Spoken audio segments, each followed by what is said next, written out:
Hi, Johannes. Hello. This is the first time we meet, but we've talked to each other through email. And it's not a good thing to start the show with stuttering, but it doesn't matter. So welcome to COMM UNITY Podcast show. This is a place where we like to highlight some interesting initiatives that have a bit of social change in them, ideas that people have for the benefit of community. So let's start by you introducing yourself and starting that chain of thoughts a little bit for us. Thank you so much for having me on here. I'm super excited. How do I introduce myself? I'm Johannes Carl. I'm a psychologist and I'm currently starting a project to support young adults in coping with loneliness and finding a sense of belonging in community as well. And this is, I'm all in. This is all I do right now.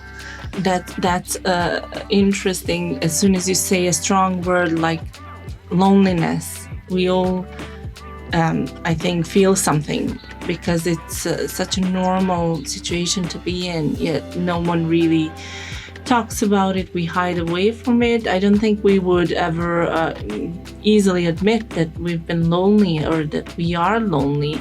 So it's refreshing to hear that someone's taking that as a whole focus. So when you say loneliness and young people, what exactly do you mean? What age group? What kind of situations is it? In schools, do you work with families? How do you get to know the people who are lonely? First I want to make clear that I'm not working with lonely people, but I want to prevent chronic loneliness to happen. Prevention, okay. Yeah. Step before. Yeah, exactly. Because loneliness is, like you said, a pretty normal experience. And I think everyone can relate to how it feels to be lonely. And here there are special vulnerable phases throughout our lives where we tend to be more lonely. For example, if we move to a new city or we just start a new job or we go to university, we leave our familiar social environment and we lack the social support of it. And this makes us feel loneliness to a bigger extent for a period of time. And this is where the project approaches loneliness, like it's a temporal loneliness, and which is kind of normal for young people because you nothing move out. To be scared of, nothing to feel too negative about. It's there, so this is kind of the message I want to get out. Like, it's okay to feel lonely. It's okay to admit feeling lonely because it's not an individual challenge. It's a societal challenge we face all together. So talking about it and raising awareness that we face the same challenge is quite important. It feels so normal to say this. It feels like I've heard it before, but I haven't really heard that attitude towards loneliness, that it's just there, no panic about it, it's okay. So it feels like I've heard it before, but I haven't really. So that must be a good thing. Whenever there's a similar feeling about something, it's usually a success. So how is it going for you with the project? And what is the project? How do you function? How does it function? I know you're a member of a social innovation lab. How does it operate, what you do? So right now I'm there. People are lonely all through their lives. There are many vulnerable phases, and most of the interventions to prevent loneliness or help people who are lonely, they target elderly people, while there's so little interventions that focus on young adults because it's usually a surprise. Like, young people they should lonely? Be social. But that's also part of the problem because there's this expectation that young people are social and they live these vibrant lives, but then the reality might be different, which is one of the causes of loneliness. So yeah, right now I'm starting this project to give psychoeducational workshops at universities, and I've been talking to the health management of universities and counseling practices at universities to get a feeling of, is this actually a challenge? Are students coming to them with feelings of loneliness? And actually they've been all signaling to me like, oh, there's a need for these kind of they've noticed spaces, and also educating young people about that. So this is my first step towards realizing all that, is being at universities and giving these workshops where we create a safe space to explore the topic together. I don't want to just teach or like transmit some psychoeducative knowledge. I want to make it to experience and feel the social connection, that it's like a shared topic. And also, on the workshop they connect. So the loneliness kind of, as soon as you look at it, it kind of disappears. Is it almost like that? Yeah, if we talk about the challenges we have in our student life, it will probably come up. Like, oh, I just moved out of town. I don't feel like I'm really arrived in the city, and I haven't found really good friends yet. And there's just topics that pop up, and underneath that is like the concept of loneliness, which sometimes it's kind of hard to grasp because there's digitalization on the one side, which also adds to it in a weird exactly, way. yeah. Like, am I lonely if I have 1,000 connections and friends? It's a different kind of loneliness, I think. And tell me, do you experience that young people and probably students, that they're open to talk about this, or is it still kind of a taboo to admit, I'm feeling lonely, or yes, I want to come to this workshop? Is that kind of a challenge for you to even approach them?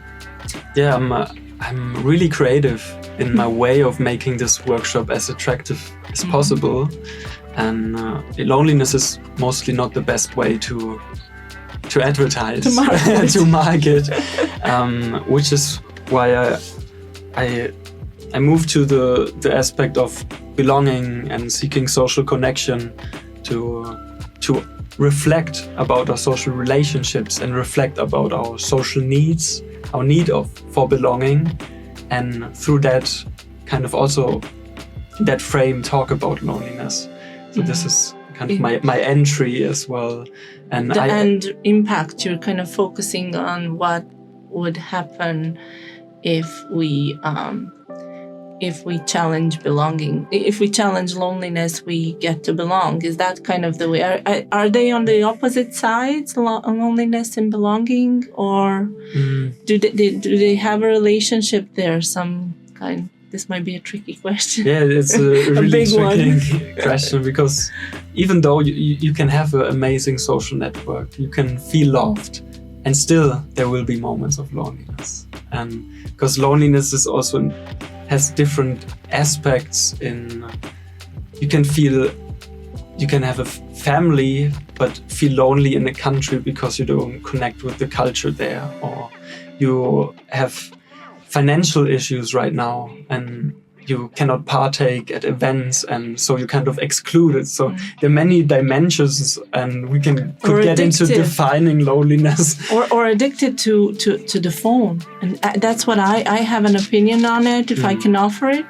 I find that people are lonely but never really alone. And sometimes I find myself as well being not really alone, because if you're constantly getting notifications on the phone, you're not really alone. That's something stealing the attention and the time. So that's an interesting thing. But you seem to me like one person who's now tackling this big challenge, and the challenge has kind of had babies and is kind of spreading. That means the challenge is maybe kind of a big one and growing. How do you have a need for support? How do you see your project and your initiative evolving in the next 6 months or a year? Right now, I have the concept for the workshops. I have 3 different workshops I can offer with different main topics. One is like loneliness during loneliness in your studies. It's painful, but it's normal. So this is really like mentioning loneliness. And then another one about social connections in the 21st century, talking and having like a different entry point. This one, digital one. And the third one? And the third one is like something called authentic friending, I call it. Like just a space where people can explore this need for,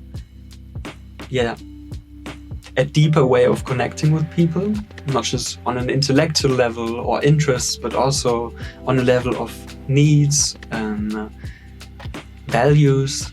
So, in kind of a deep exchange, like deep exchange in like subgroup, and kind of also like matching people, like coming from speed dating to that must have the best results once it's finished, but maybe be the toughest one to fulfill, is it? Yeah, but this is also because it's so light in a way.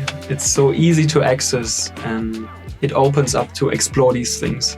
And especially also the relationship to yourself, which is something as a psychologist, I'm really passionate about. To also be kind and supportive in your inner dialogue with yourself, and also get to know your own social needs before you go into contact with others. I find it so fascinating and important for these diverse communities, and we're all diverse now. No one's diverse from themselves. We're all different from each other.